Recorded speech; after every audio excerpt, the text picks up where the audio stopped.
ഡിവോഴ്സിനെ കുറിച്ചുള്ളൊരു English കവിതയുടെ അവസാന വരികൾ ഇങ്ങനെയാണ്: there is no bad guy, there is no good guy, there is only you and me and we just disagree. നമ്മുടെ രണ്ടുപേരും മാത്രമേ ഉള്ളൂ. നമ്മളിൽ മോശവും നല്ലതൊന്നുമല്ല. പക്ഷെ നമ്മുടെ ഇടയിൽ ചില്ലറ പ്രശ്നങ്ങളുണ്ട്, ചില്ലറ ഡിസഗ്രിമെൻ്റ് ഉണ്ട്. നമുക്ക് പിരിയാം. ഡിവോഴ്സിനെ നിസ്സാരവൽക്കരിക്കുന്ന ഒരു പോയാണിത്. പക്ഷേ ഇതിൻ്റെ ഇടയിൽ കുഞ്ഞുങ്ങളെവിടെ? പാരൻസ് തമ്മിൽ പിരിയാൻ തീരുമാനിക്കുമ്പോൾ കുഞ്ഞുങ്ങൾക്ക് എവിടെ റൈറ്റ് ഉള്ളത്? കുഞ്ഞുങ്ങളുടെ ശബ്ദം എവിടെ കേൾക്കുന്നത്? ഈ കഴിഞ്ഞ 4-ാം തീയതി പുലർച്ചെ 3:35 തിരുവനന്തപുരത്തെ അമ്മത്തൊട്ടിൽ ഒരു അലാം മുഴങ്ങി. 1000ാമത്തെ കുട്ടിയുടെ വരവറിയിച്ചുകൊണ്ട് അലാമായിരുന്നു. ആ പെൺകുട്ടിക്ക് അവർ സഹസ്ര എന്ന് പേരിട്ടു. കേരളത്തിൽ അമ്മത്തൊട്ടിൽ തുടങ്ങിയിട്ട് 24 വർഷമായി. ആദ്യത്തെ കുട്ടിയുടെ പേര് നിത്യ എന്നായിരുന്നു.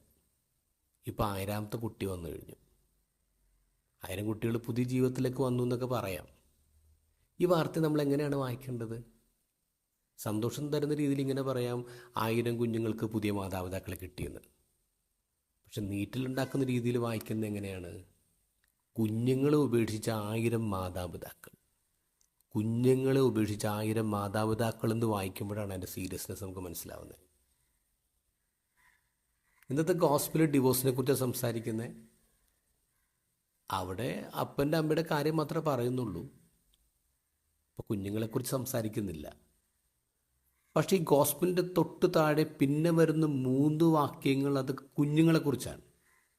കുറച്ച് പേര് ഈശോയുടെ അടുത്ത് കുഞ്ഞുങ്ങളെ കൊണ്ട് വരാണ് ആശീർവദിക്കാൻ. അപ്പോൾ ശിഷ്യന്മാരെ തടയും. അപ്പോൾ ഈശോ പറയുന്നത് അവരെ തടയരുത്, അവരെ പോലെയുള്ളവർക്കാണ് സ്വർഗരാജ്യം. ഈശോ എന്താ പറയുന്നത്? ദേ ആർ മൈ ഹെവൻ, അവരെൻ്റെ സ്വർഗം. ഈശോയുടെ സ്വർഗമാണ് നമ്മുടെ കുഞ്ഞുങ്ങൾ. ഒരു മുറിയിലിരുന്ന് പാരൻസ് കലഹിക്കുമ്പോൾ അവരറിയണം തൊട്ടപ്പുറത്തെ മുറിയിൽ കുട്ടികൾ കരഞ്ഞുകൊണ്ടിരിക്കുകയാണ്. മറക്കരുത്.